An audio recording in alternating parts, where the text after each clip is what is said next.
Priyanka Chopra, you have been a UNICEF ambassador for several years. You have proven that you are passionate about children's rights. You've been a strong advocate for ending sexual violence against girls.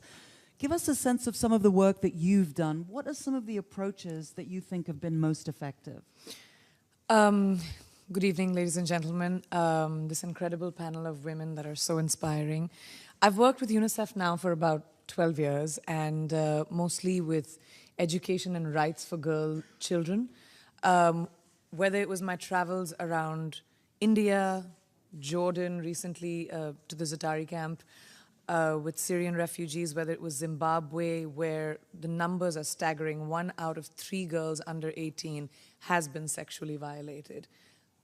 100%. South Africa. Violence comes out in so many forms, whether that's sexuality, whether that is physical violence, emotional violence. The one thing that I have seen that usually works within communities is to be able to empower women and young girls, giving them the right to tell them it is okay, especially in developing countries like you were speaking, ma'am, right now, about if a girl wears a certain outfit, she's judged for it and she asked to be raped. Or if a girl hits puberty, she will not be allowed to go to school anymore because she might be raped. Or it might, and that will bring dishonor to the family.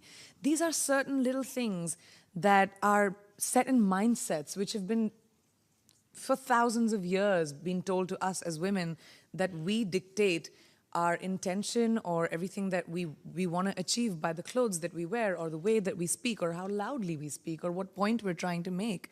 So what has worked is empowering these young girls and boys in schools, by telling them that a real man is not violent and a real woman is not tolerant of it.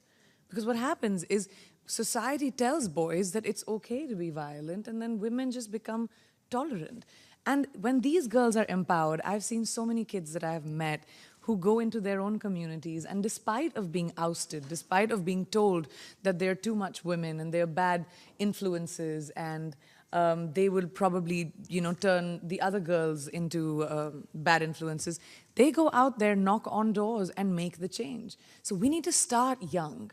We are not going to be able to change the mindsets of older people, unfortunately. And starting young, how do you get girls and boys to be more engaged in this fight, both girls and boys?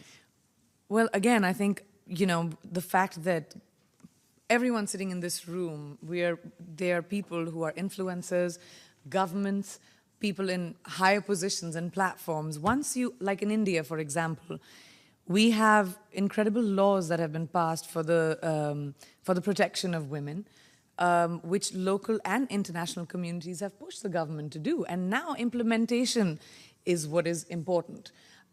You see young people with the use of social media, with the use of being aware, socially aware, by parents teaching their children, by making them, like how Malala's father addressed us, and he said, my father was exactly the same.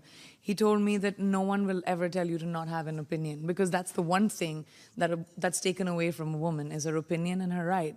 And my father empowered me to be able to sit in front of you and say anything that I want from my experiences. And it's that with the internet, with the social media that we have, it can become something which is horrible, but it can also become a boon by us being able to. These kids are dictating and teaching themselves. We're not going to be able to tell them this is how life is led. They're discussing it on their own. They're on their phones, they're on Facebook, whether I was at the Zatari camp, whether I was in Rajasthan in India, whether I was in Zimbabwe. So the access and the information that we provide to them is very important. And UNICEF and so many other NGOs and amazing organizations are doing such great groundwork, which you said, going into the field and actually changing mindsets.